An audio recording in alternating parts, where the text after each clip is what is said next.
A new physical quantity that is called momentum. Actually, momentum of a body is the product of mass and velocity of the body. Its symbol is P. P can be found by the product of mass and velocity. So its formula is P is equal to m into V. Just to understand the momentum, we have to take some example. If in a tennis ball, in a play of tennis, if a ball hit the player, it will produce very less hurt because the tennis ball has very little mass in it.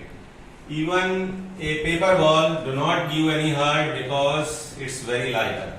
So when a lighter body collide with other object or person, it produces less amount of force in comparison of a heavy body. If a truck collide with a person moving even at a speed of 5 km per hour, it will hit very strongly to the person and maybe the person get very serious injury because of large mass of the truck. It means whatever object have larger mass, if they collide with the another one, they produce larger force of impact.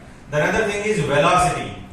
The body which is moving with very slow speed possesses less momentum. That is why they produce less amount of force of collision. Suppose a very small bullet fired by the pistol moves, it will produce greater force of impact. Why? Because of its high velocity. So, if a body has a very little mass but it moves with a very high velocity, it will again produce a greater force of impact. It means obviously the force of impact is related to the new quantity momentum, and momentum we can find by the product of mass and velocity. Whatever things move, they possess momentum. Just like when the wind blow from one place to other place, from high pressure to low pressure region, it can do various work. It exerts much force, and we can feel when we move with a bicycle, wind opposed. In that case, when it is blowing in the opposite direction, we will feel certain amount of force. What is the momentum? Momentum is a vector quantity because it is a product of mass and velocity is a vector quantity. So direction as well as magnitude both matter in the momentum. SI unit of momentum we can find by the help of formula.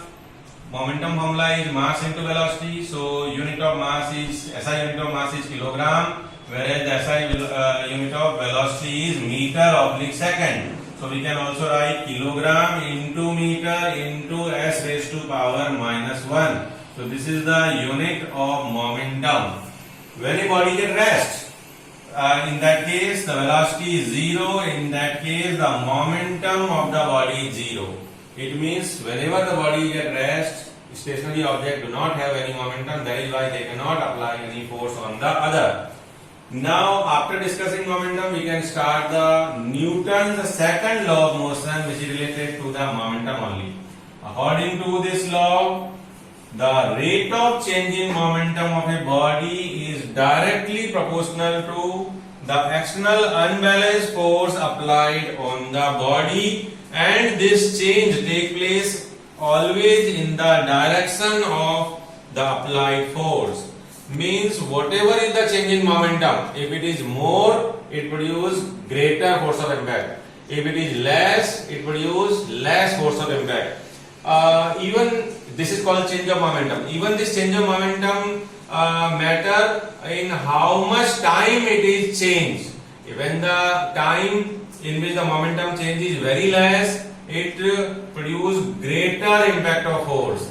When the change in momentum take place in a large time, then in that case the force of impact can be reduced. We shall discuss with the help of activity this law. We shall discuss mathematical formulation of second law of motion. For that, we shall take one activity. Suppose a ball of mass m is rolling on a horizontal plane with a velocity of u. Now, after applying an external force from the back, constant nature of force from the back, at a place A we start applying force, then in the influence of force, the body will accelerate from its position up to B, because the constant force is applied in between A to B. So in between A to B, the body will be in uniform accelerated motion. So at the place B, suppose the ball attain a speed of V meter per second. In that case, we can find momentum of the object initially, which is P1. It can be calculated by mass and initial velocity, yani P1 is equal to m into u. Same way, final velocity, momentum P2 we can calculate at the place of B, and it is again the product of mass and final velocity, so P2 is equal to m into v. Now we want change in momentum, that can be symbolically written as delta P. Change in momentum means final momentum minus initial momentum, P2 minus P1. So delta P can be calculated by mv minus mu. We have already mentioned the value of P1, which is m into u, and value of P2, which is m into v. So difference of these two momentum means mv minus mu. So change in momentum, delta P is equal to mv minus u. Whereas rate of change in momentum is considered, it means change in momentum divided by time. So mv minus u upon t. This expression mv minus u upon t is called rate of change in momentum. By the second law of motion, as we have discussed, rate of change in momentum is directly proportional to the external applied force in the direction of force. That is why mv minus u by t proportional to force, or force proportional to rate of change in momentum. So F proportional to mv minus u by t. V minus u by t can be replaced as A, because it is a formula of acceleration. That is why F proportional to m into A means force of impact proportional to mass of the body and acceleration by which the body was moving. So when we remove the sign of proportionality, we have to always insert a constant. So F is equal to K into ma, where K is the constant of proportionality. Now this constant, value of constant in proportionality is 1 in MKS system. Why? Because when we define unit force, means 1 Newton force, in that case 1 kilogram body will accelerate with 1 meter per second square. So if we place the value of F as 1 Newton, value of m as 1 kilogram, value of A as 1 meter in oblique second square, in that case by placing 1 instead of F, by placing 1 instead of m, by placing 1 instead of A, we can get the value of K as 1. So in MK system, value of K is 1. That is why the formula of force is F is equal to m into A. So this F is equal to ma is the mathematical formulation of the second law. Means this formula is only derived with the help of second law, wherein the force can be calculated by product of mass of the body into acceleration of the body, where the unit of mass is kilogram, acceleration should be taken in meter per second square. Start. Therefore, force acting on body is product of mass of the body and acceleration of the body. Means F is equal to m into A. Unit of force is Newton. Now we can define 1 Newton force. 1 Newton force is that much force which produces an acceleration of 1 meter per second square in a body of mass 1 kg. So if m is 1, A is 1, that is why obviously force will be equal to 1 Newton. Now the first law of motion can be mathematically stated from the expression of the second law. As we have discussed, F is equal to ma, A is equal to V minus U by T. So formula for force is m V minus U by T. We can cross multiply. It will be F into T is equal to m V minus U. In this expression, if we put value of F is 0, means external force is 0.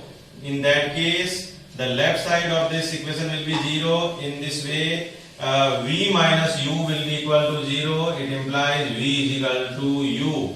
It means whenever applied force on the object is zero, applied axial unbalanced force is zero, in that case V and U are equal. Means when a body at rest, initial speed will be zero, that is why final speed will be also zero.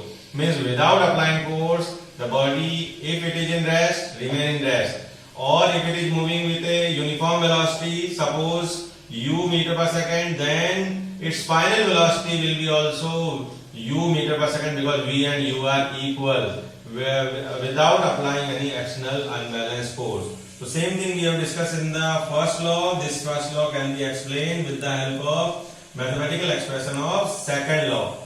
This means that object will continue moving with a uniform velocity u throughout the time t if applied force is zero. In that case, v and u are equal. Since initial velocity of the body is zero, suppose, then final velocity is also zero.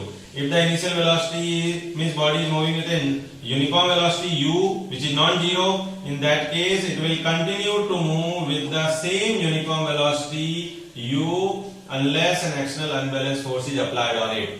Now there are two practical applications of this second law. First, in everyday life, you can see when a fielder take a catch of a ball, then fielder move his hand in the backward direction as well as the ball come in his hand.